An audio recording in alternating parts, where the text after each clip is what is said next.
E essa história que eu vou ler só está no livro de João, não está nos outros evangelhos. A partir do verso 1, a Bíblia diz o seguinte: havia um fariseu chamado Nicodemos, uma autoridade entre os judeus. Ele veio a Jesus à noite e disse: Mestre, sabemos que ensinas da parte de Deus, pois ninguém pode realizar os sinais milagrosos que está fazendo, se Deus não estiver com ele. Em resposta, Jesus declarou: digo-lhe a verdade, ou em verdade vos digo, ninguém pode ver o reino de Deus se não nascer de novo. Perguntou Nicodemos: ora, como alguém pode nascer sendo velho? É claro que não pode entrar pela segunda vez no ventre da sua mãe e renascer. Respondeu Jesus: digo-lhe a verdade, em verdade vos digo, ninguém pode entrar no reino de Deus se não nascer da água e do Espírito. O que nasce da carne é carne, mas o que nasce do Espírito é Espírito. Não se surpreenda pelo fato de eu ter dito: é necessário que vos nasçam de novo. O vento sopra onde quer, você o escuta, mas não pode dizer de onde vem, nem para onde vai. Assim acontece com todos nascidos do Espírito. Diga comigo: glória a Deus pela palavra de Deus. Mais uma vez, bem forte: glória a Deus pela palavra de Deus. Esse é um encontro famoso da Bíblia entre um dos grandes mestres da palavra. Ele tinha um título no original, depois na continuação, quando Jesus chamou: você que é mestre da palavra, é um título tipo um grão-mestre, uma das pessoas que mais entendiam da palavra, ou que mais entendiam da lei, no caso da lei de Moisés. Nicodemos fazia parte do grande sinédrio, do alto sinédrio. Os sinédrios tinham 3 composições maiores, e até chegar nesse menorzinho, que seria como fosse o Senado, que tinha 44 mais um membro. Nicodemos era um deles. Era um dos homens mais destacados, poderosos, sábios, inteligentes, respeitados, reverenciados que havia naquela época, na época de Israel, na época de Jesus. E a Bíblia diz que ele de alguma forma creu em Jesus. Outros textos da Bíblia mostram que ele era discípulo de Jesus, mesmo sendo membro do Sinédrio. E dentro no Sinédrio, as vezes que foram necessárias, pelo menos a Bíblia registra, ele se posicionou. Ele se posiciona quando querem condenar Jesus, e ele diz: olha, não podemos condenar na calada da noite. Ele se posiciona quando Jesus morre e José de Arimateia, um outro membro do Sinédrio, quer levar o corpo de Jesus para ser enterrado não é cova, na sua gruta, enfim, me fugiu aqui o termo, desculpa. Quer levar o seu túmulo, perdão. E Nicodemos ajuda José de Arimateia. Provavelmente ele tinha mais autoridade, mais posicionamento. Foi a posição dele que fez toda a diferença para que Pilatos liberasse que assim fosse feito. Então era um homem que, ao passar do tempo, depois desse momento, se tornou um cristão devoto, um cristão verdadeiro, um homem que serviu a Deus, que serviu ao Senhor Jesus. E ele, antes desse encontro aqui, ele já cria, ele tinha algo no coração. Porque começa no verso 2 dizendo que ele fazendo uma afirmação: olha, se o Senhor está fazendo essas coisas, é porque você recebeu de Deus. Ninguém opera sinais e maravilhas, ninguém fala como o Senhor fala, se não viesse de Deus. Nicodemos faz essa afirmação para o Senhor Jesus. Mas chama a atenção de todos nós o fato desse homem se encontrar com Jesus na calada da noite, escondido, para que ninguém ficasse sabendo, para ninguém dos membros do Sinédrio não ficassem sabendo, para que ninguém perseguisse ele, por vergonha, por algum motivo. Ele procura Jesus de noite, escondido. E a graça, e aí eu já vejo a manifestação da graça de Deus aqui, porque o Senhor não o condena por isso. O Senhor recebe, o Senhor conversa com ele, o Senhor compartilha com ele as boas novas do Evangelho, mesmo ele tendo procurado ele na calada da noite. Você veja como Deus é maravilhoso. Ele nos recebe do jeitinho que nós estamos. Ele nos recebe do jeitinho que nós vivemos a nossa vida. Sim, eu estou falando a verdade. Ele nos recebe dessa forma, com os erros, com os pecados, com a carga do passado, com os defeitos, com as falhas, com tudo de ruim que nós temos na nossa natureza e nos nossos atos. Ele nos recebe Essa é a graça dele. Ele recebeu Nicodemos, mas da mesma forma que ele recebeu Nicodemos do jeito que ele estava, e ele conversa com Nicodemos, e ele mostra o evangelho para Nicodemos, e o evangelho de transformação, ele também faz isso com a gente. Ele nos recebe do jeitinho que nós estamos, mas ele não vai permitir que nós continuemos a estar desse jeito. Vocês estão entendendo o que eu estou falando ou não, irmãos? Amém ou não? Então deixa eu estudar com você um pouquinho aqui esse encontro com Jesus, porque eu quero conversar com vocês hoje aqui, meus irmãos, minhas irmãs, sobre o que é nascer de novo. O que é ser nascido de novo, o que é nascer de novo. Eu me lembro que o ex-vice-presidente americano dos Estados Unidos, o Mike Pence, que era vice do Trump, uma vez numa entrevista, não só ele, o primeiro que falou isso não foi ele, o primeiro que falou isso foi o George W. Bush, o filho, o presidente americano. Perguntaram para ele qual era a religião dele, ele falou eu sou protestante. O problema é que todos os presidentes americanos, à exceção até então do Kennedy e o Biden agora, a exceção deles, todos foram protestantes, todos foram evangélicos. Isso não quer dizer muita coisa. O fato de estar numa igreja não te faz um cristão de verdade, como você estar numa garagem não te faz um carro. É ou não é? O fato de você estar num lugar não te faz integrante completo daquele lugar. O fato do lugar estar dentro de você, sim. O fato do cristianismo estar dentro de você. E aí perguntaram para o W. Bush, ele falou assim: eu sou evangélico, mas eu sou nascido de novo. Ele usou essa expressão: eu não sou um crente qualquer, eu sou nascido de novo. E o Mike Pence recentemente fez a mesma coisa. Perguntaram para ele, ele falou: não, eu não sou um evangélico qualquer, eu sou nascido de novo. E o Mike Pence ainda falou diferente, ele falou: sou batizado no Espírito Santo, eu falo em línguas.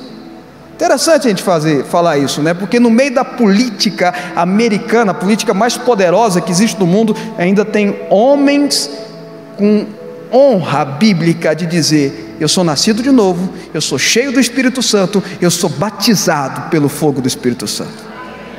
Mas voltando aqui à história de Nicodemos, ele começa a dizer: Senhor, eu sei que o Senhor veio de Deus, porque o Senhor não estaria operando essas coisas se não viesse de Deus.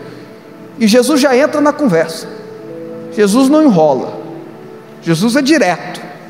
Jesus não tem tempo a perder. Ele sabe que você não tem tempo a perder. O Salmo diz que a vida do homem é como a sombra, passa rápido, é como um sopro, passa rápido. Nós não temos tempo a perder. O que nós fazemos aqui na terra ecoa para toda a eternidade. A forma que nós vivemos aqui ecoa para toda a eternidade. Nós não temos tempo a perder. Jesus sabe disso. Então Jesus já entra na história e diz assim: olha, diga a verdade, em verdade vos digo, que ninguém pode ver o reino de Deus, que ninguém vai para o reino de Deus se não nascer de novo. E Nicodemos, um homem já aqui provavelmente idoso, muito inteligente, falou: olha, esse papo está meio estranho, nascer de novo, entrar no ventre da minha mãe de novo, surgir de novo, eu já estou velho, como é que eu posso fazer isso? E Jesus: você não está entendendo, eu vou te explicar. É nascer da água e do Espírito.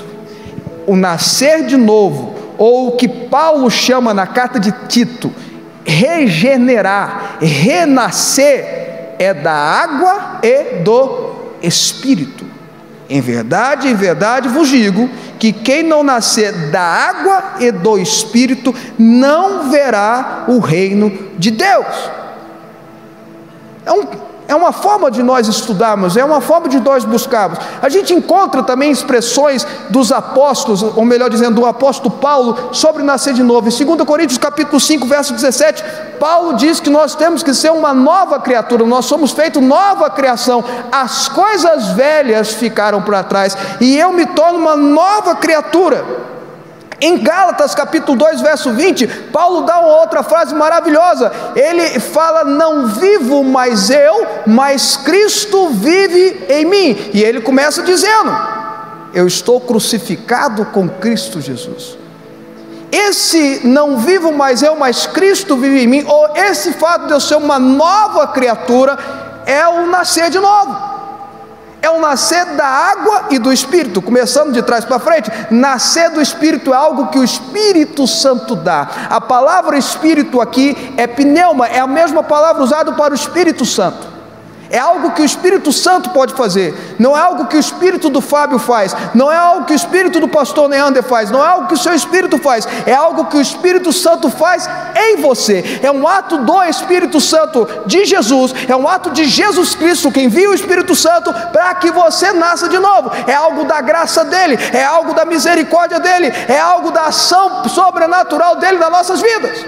Sem isso eu e você não vamos conseguir. Sem isso eu e você não seremos novos. Sem isso eu e você não teremos atitudes novas. Sem isso eu e você não teremos práticas novas. Nós não seremos novos. Pelo contrário, a nossa natureza adâmica, pecaminosa, ela é tendenciosa ao pecado, ao erro, à falha. Nós temos um espírito corruptível. Ou seja, o diabo consegue nos enganar. O mundo nos consegue seduzir, nos consegue dominar. A ganância, o dinheiro, a luxúria e tantas outras coisas conseguem nos atrair.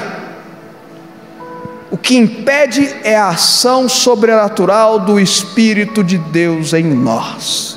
É Ele que é o freio, Ele que dispara, Ele que diz, Ele que põe limites, Ele que nos coloca convicções eternas em nosso coração. É Ele que nos tira da obra do pecado, da obra morta, como diz o autor de Hebreus, e nos traz algo novo na nossa vida. Mas nascer da água tem outro sentido.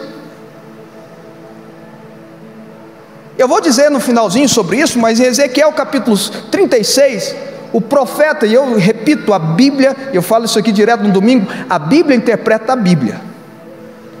A Bíblia sempre vai interpretar a Bíblia. Ezequiel capítulo 36, o profeta Ezequiel fala sobre o respingar da água do Senhor em nós, o jogar da água do Senhor em nós e o nascer do Espírito. Ezequiel já vai falar sobre essa nova aliança no capítulo 36, da sua profecia sobre essa nova aliança que o Senhor tem para nós, que é da água que é aspergida em nós e que é do Espírito que é colocado em nós no lugar do nosso coração de carne. Mas isso tem a ver com escolhas nossas, com atitudes nossas, com práticas nossas. Eu repito, a salvação é ato exclusivo de Jesus. Se alguém falar outra coisa que não seja isso, é heresia. Só Jesus pode nos salvar. Ato único e exclusivo dele. Mas ele vem explicar para nós que existem ações e práticas nossas que expressam, que reverberam, que declaram o fato de eu ser renascido no Senhor. Vocês estão entendendo, irmãos? Vocês estão entendendo? Eu só tenho certeza, eu só posso ter certeza que eu sou salvo se eu tenho atitude de salvo. Eu só posso ter certeza que Jesus vive em mim se eu tenho atitudes de uma pessoa que Jesus vive em mim. É o que eu estou batendo tanto na tecla. O problema dos cristãos hoje em dia, dos crentes, não sei se é o cristão, porque o cristão na prática, na literalidade da palavra, seria pequenos cristos, imitadores de Jesus por completo. O problema dos crentes hoje é que eles querem que Jesus seja o Senhor deles, Salvador deles, não querem que Jesus seja o Senhor deles. Querem que Jesus os salve, livra eles do inferno e sejam felizes na vida, ouvindo mensagens que confortam o seu coração na chamada hipergraça e vivem a vida do jeito que quiser. Mas não é isso.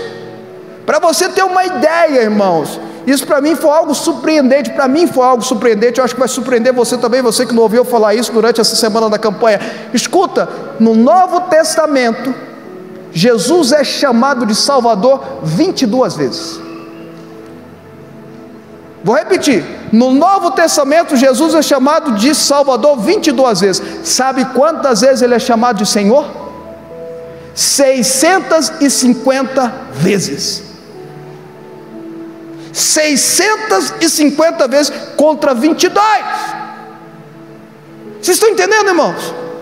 Então, da água, esse respingar da água, essa purificação da água, eu preciso refletir o fato de eu estar sendo salvo, de eu ser uma nova criatura, de as coisas velhas terem ficado para trás, das práticas erradas terem ficado para trás, e eu ter me tornado alguém regenerado por Deus.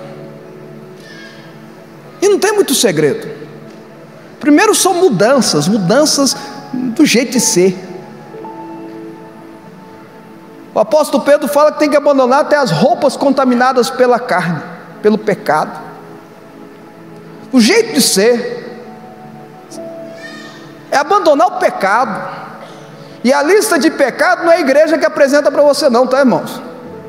A lista de pecado não é a igreja que apresenta para você não. O pastor não deve apresentar a lista de pecado, ele tem que ler a Bíblia. A lista de pecado está na Bíblia. O que eu tenho que abandonar está na Bíblia. O que eu preciso mudar está na Bíblia. As obras do diabo e as obras da carne que eu preciso mudar estão registradas na Bíblia. Se eu quero ser uma nova criatura, eu vou me tornar uma pessoa bíblica. Vou repetir: se eu quero ser uma nova criatura, se eu quero nascer de novo, eu vou me tornar uma pessoa bíblica. É a graça, lógico, mas a graça, ela age em nós e através de nós. Segundo, a pessoa que é nascida de novo, ela se posiciona como nascido de novo. Todo mundo sabe que ele nasceu de novo. Todo mundo assusta que ele nasceu de novo. Tinha uma irmã aqui na igreja que ela se converteu.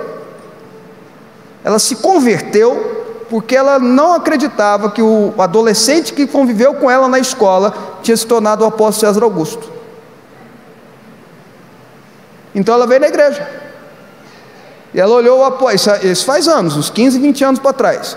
Ela viu o apóstolo pregar, ela viu que ele se tornou uma nova criatura, ela viu que ele tinha um posicionamento novo de crente, de cristão bíblico, e ela falou: eu preciso conhecer esse Jesus. Se Jesus fez isso na vida dele, vai fazer na minha vida também.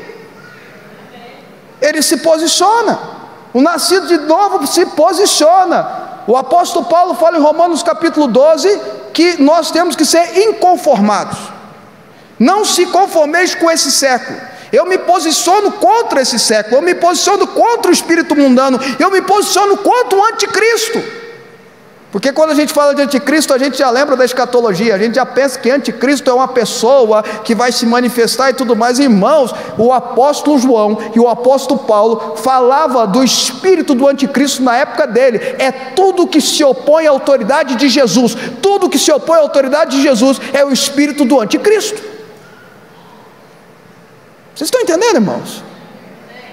Por que desligou o BG aqui, irmão?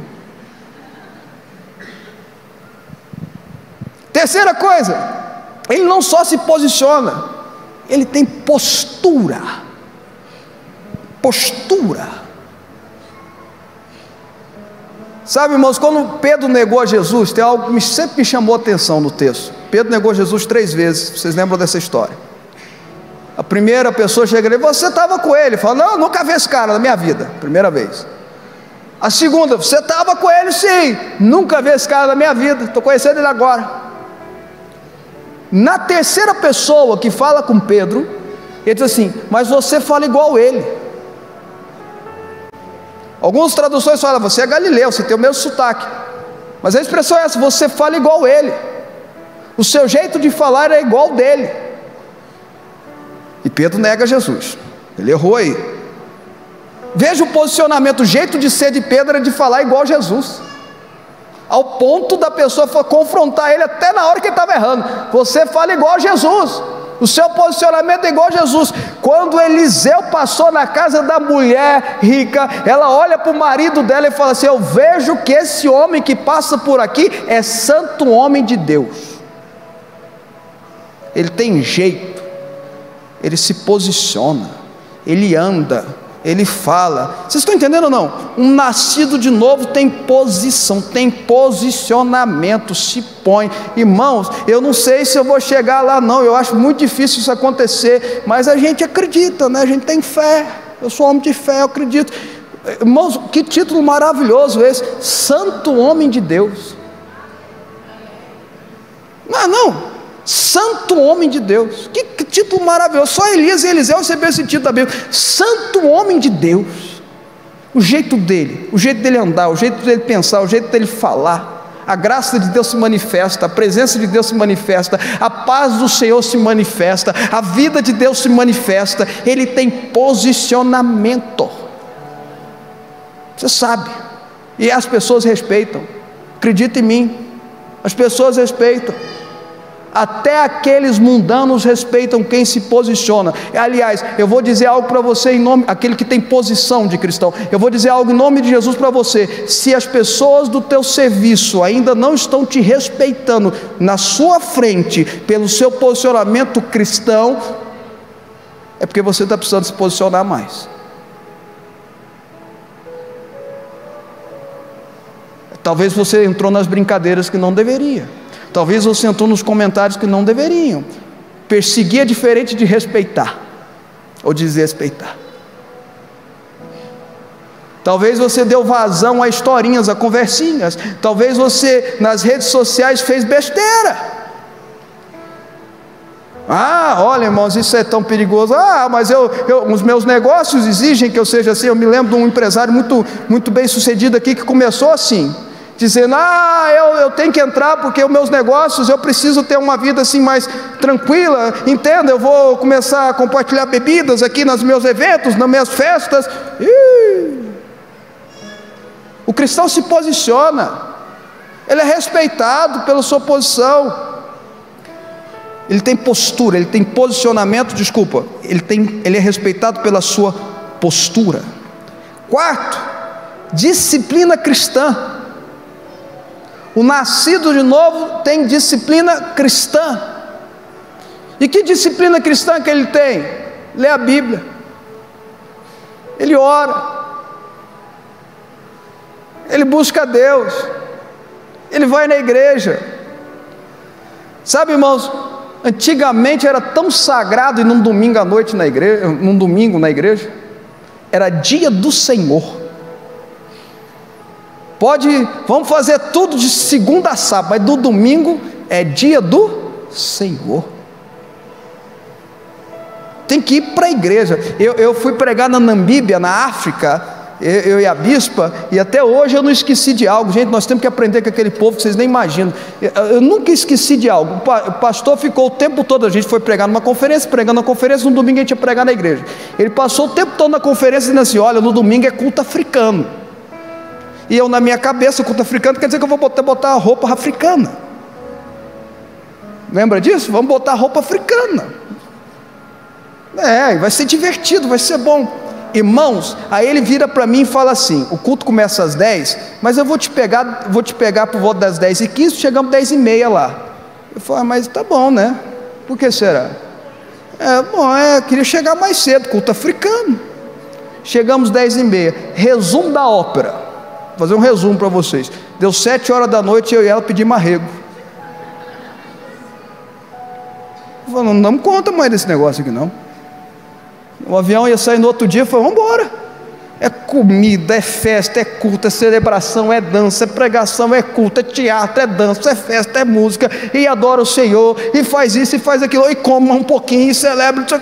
Deu 7 horas da noite. Eu falei: não damos conta, mas não, vamos embora. E testemunho, e isso e aquilo outro. É domingo, passar o dia na igreja. Hoje,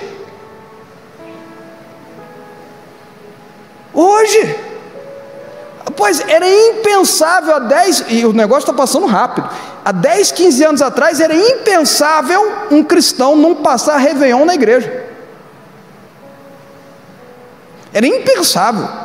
Ele viajava o Natal, ele passava fora de dezembro. Mas dia 31 tem que chegar cedo lá. Hoje, não, vou ficar tranquilo, eu vou passar na praia, mas não vou pular 7 ondas não. Na hora, eu já ouvi isso, tá, gente? Na praia, na hora do Réveillon, nós vamos ajoelhar, bispo. Devoção. Cadê a devoção? Cadê a consagração? Cadê a disciplina cristã? Cadê a dedicação? O nascido de novo tem disciplina cristã. Não estou condenando passar Réveillon na igreja não, irmãos, não é isso. Eu só estou mostrando o tanto que nós fomos abandonando as nossas jeito de ser cristão. Vocês estão entendendo? Ele tem disciplina cristã. Bíblia, oração e devoção. Por último, o nascido de novo não volta atrás. o nascido de novo. Eu vou dar algumas referências para vocês. Hebreus 10, 38, o autor de Hebreus diz que Deus não tem prazer naqueles que retrocedem. O autor de Hebreus também fala, e esse texto é pesado, mas é importante falar porque é evangelho. Hebreus 6, do 4 ao 10 diz que aquele que experimenta a graça, que vive a graça, presta atenção, Hebreus 6, 4 a 10, Hebreus 6, 4 a 10, isso é importante, aquele que vive a graça, aquele que experimentou nascer de novo, e olha e volta para trás, e volta para o pecado, e volta para o erro, é impossível que eu se arrependa. E Jesus ainda fala algo mais pesado ainda. Ele fala que aquele que tem a sua vida liberta de demônios, e quando ele fala isso, não está falando só de possessão demoníaca, está falando de influência demoníaca, e ele volta a viver uma vida errada. Jesus falou isso, 7 piores vêm e torna o estado dele pior do que o original. E tem o texto que mais me põe medo na Bíblia. Tem uns textos da Bíblia que põem medo em mim, eu sou medroso diante deles. Lucas 9,62 é o versículo que mais põe medo na minha vida. Lucas 9,62, não foi Paulo, não foi Pedro, não foi João, não foi Tiago, não foi Elias, não foi Mateus, foi Jesus que falou: aquele que põe a mão no arado e olha para trás, não é apto para o reino de Deus. Misericórdia, misericórdia. Ele não volta atrás. Bispo, quer dizer que ele não erra? Não, erra quase todo dia. Você quer dizer que ele não volta a pecar? Não, ele volta a pecar, infelizmente. A nossa carne milita contra o espírito, e às vezes a gente alimenta mais a carne do que o nosso espírito, então aí acaba prevalecendo.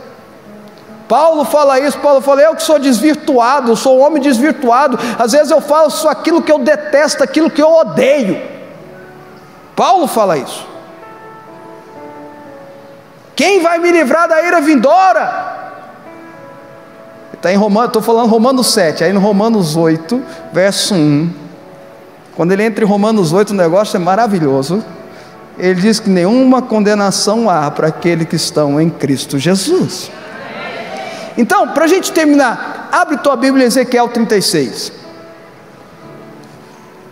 porque tem consequências maravilhosas de sermos nascidos de novo, e essas consequências não são apenas no nosso dia a dia, na nossa vida que vai vir após a morte em Jesus, no céu, não, é aqui na terra também. Ezequiel 36, do 25 em diante, o profeta diz: posso? Amém ou não? Aspergirei, está falando da nova aliança, água pura sobre vocês, e ficarão puros, e os purificarei de todas as suas impurezas e de todos os seus ídolos. Darei vocês um coração novo, porém um espírito novo em vocês. Tirarei de vocês o coração de pedra e lhe darei um coração de carne. Porei o meu espírito em vocês e os levarei a agirem segundo os meus decretos e a obedecerem fielmente as minhas leis. Aí ele começa a dizer a consequência de ser batizado na água, de ser batizado no Espírito, de nascer na água, como no verso 25 diz, de nascer no Espírito, como o verso 27 diz: vocês habitarão na terra que dei aos seus antepassados. Está falando de Canaã, da terra da promessa, da terra que o Senhor profetizou de bênção. Vocês serão meu povo e eu serei o seu Deus. Eu os livrarei de toda a sua impureza, convocarei, vou trazer sobre vocês o cereal e farei multiplicar-se, não trarei fome sobre vós, aumentarei a produção das árvores e a safra dos campos, de modo que vocês não sofrerão mais vergonha entre as nações por causa da fome. Então vocês se lembrarão dos seus caminhos maus e das suas ações ímpias, e terão nojo de si mesmo por causa das suas iniquidades e das suas práticas repugnantes. Quero que saibam que não estou fazendo isso por causa de vocês. Palavra do soberano Senhor: envergonhem-se e humilhem-se por causa da sua conduta, ó nação de Israel. Ele dá a palavra a vocês que nasceram da água, que vão nascer, porque a palavra que era para o futuro. Hoje eu estou falando de algo que falou no passado, mas que se concretiza em nós hoje, no presente. Vocês que nascerem da água, que o Senhor aspergir água pura, vocês que nascerem do Espírito, vocês que se tornarem uma nova criatura, vocês que nascerem de novo, eu vou levar vocês para o seu Canaã.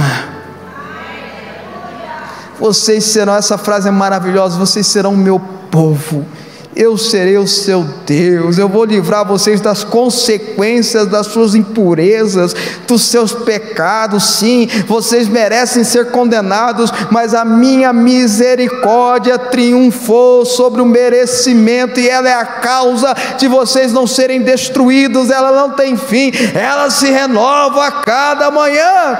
Eu convocarei o cereal, vou dar ordem ao cereal, vou dar ordem às bênçãos naturais, vou dar ordem às bênçãos naturais sobre a sua vida.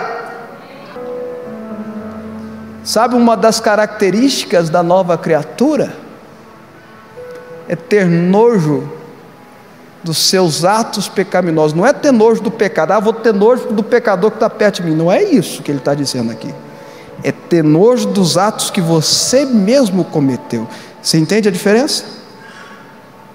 Você entende a diferença? Não é sair condenando os outros, você é pecador, Deus não te chamou para isso não, meu filho. Pode quietar aí na tua. Antes de tirar a trave dos olhos do seu irmão, tira do seu. Antes de apontar o erro do seu irmão, veja os seus. Aqui está ensinando é outra coisa, está ensinando assim: eu vou ter nojo das minhas práticas erradas.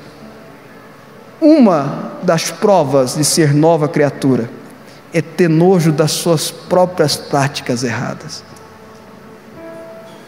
É dizer: eu não quero saber desse tipo de vida mais, eu não quero saber desse tipo de posicionamento mais, eu não quero saber desse tipo de prática mais, eu não quero saber desse tipo de jeito de ser mais. Eu sou uma nova criatura, as coisas velhas ficaram para trás, eis que tudo se fez novo. Eu sou, não vivo mais eu estou crucificado em Jesus, Cristo vive através de mim. Isso é ser batizado no Espírito Santo.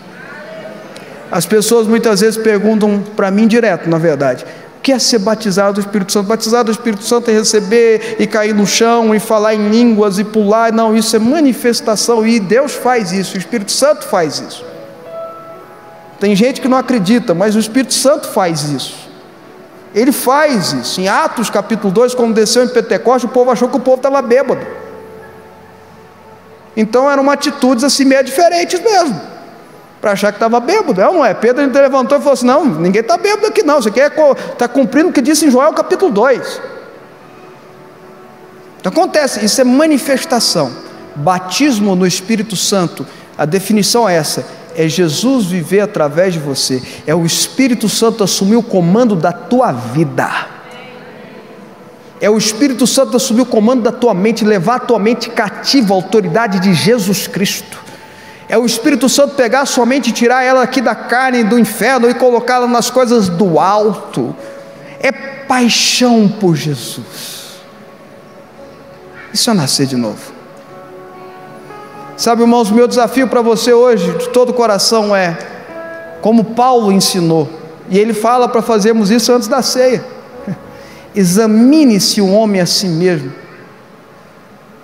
para ver se está na fé, para ver se está nascido de novo. Faz uma autoanálise em você. Eu já começo dizendo: se você acha que está faltando alguém que devia estar aqui para ouvir a palavra, meu querido, esse alguém é você. O Senhor te trouxe aqui, o Senhor te colocou na frente da televisão agora. Examine o homem a si mesmo, para ver se está na fé. Examina você. As bênçãos são maravilhosas, o projeto de Deus é maravilhoso, as coisas de Deus para nós são maravilhosas. O Senhor não veio apenas para que a gente venha ter vida eterna, mas também vida em abundância. E vida em abundância aqui na terra. É maravilhoso. Eu sei que pensamentos têm a vosso respeito do Senhor, pensamento de paz e não de mal. Mesmo que os seus pecados fez a tua roupa ficar vermelha, ela vai se tornar branca como a neve. Está escrito, eu estou citando Bíblia, eu estou declarando Bíblia sobre a tua vida. O Senhor é teu pastor e nada vai te faltar. Mas a gente precisa nascer de novo. A gente precisa nascer da água e do Espírito. A gente tem que deixar a nossa religiosidade igual Nicodemos de lado, ou a nossa carnalidade e pecado igual tantos outros de lado fizeram. E sabe, Deus é tão maravilhoso, eu termino com isso de verdade. Deus é tão maravilhoso, que se a gente voltar um pouquinho na história da Bíblia, a gente vai ver que uma mulher teve uma vida tão poderosamente transformada na Bíblia, se tornou tanto uma nova criatura, que ela deixa de ser uma prostituta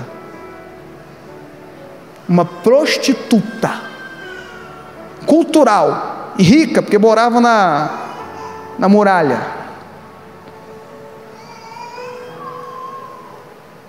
para se tornar uma mulher, mãe de reis, tataravó, bisavó, avó de Boaz, não, mãe de Boaz, tataravó de Davi, bisavó de Jessé, tataravó de Davi, e por consequência está na genealogia de Jesus. Eu estou falando de Raabe. Deus pegou ela e tornou ela uma nova criatura tão poderosa, e tudo porque ela temeu a Deus, a Bíblia diz que ela temeu a Deus, ela protege os espias. Eu tenho uma teoria que um dos espias era Naasson, que depois se tornou marido dela, mas é uma teoria, não tem nada na Bíblia, é só uma teoria. Ela se casa com aquele homem rico, príncipe de Judá, da tribo de Judá, gera Boaz, o neto dela chama Jessé, vem Davi, ela se torna mãe de reis, e ela entra, e se você pegar Mateus, e se você pegar Lucas, você vai ver que eu, que nasci num lar cristão, que sou a 4ª geração de pastor, que não sei o que, não estou na lista, mas a ex-prostituta Raabe está na lista, porque isso é graça de Deus. Aqueles que nascem de novo, saem de uma vida totalmente deturpada, para se tornar mãe de reis, de uma vida totalmente destruída, para se tornar uma pessoa da genealogia de Jesus.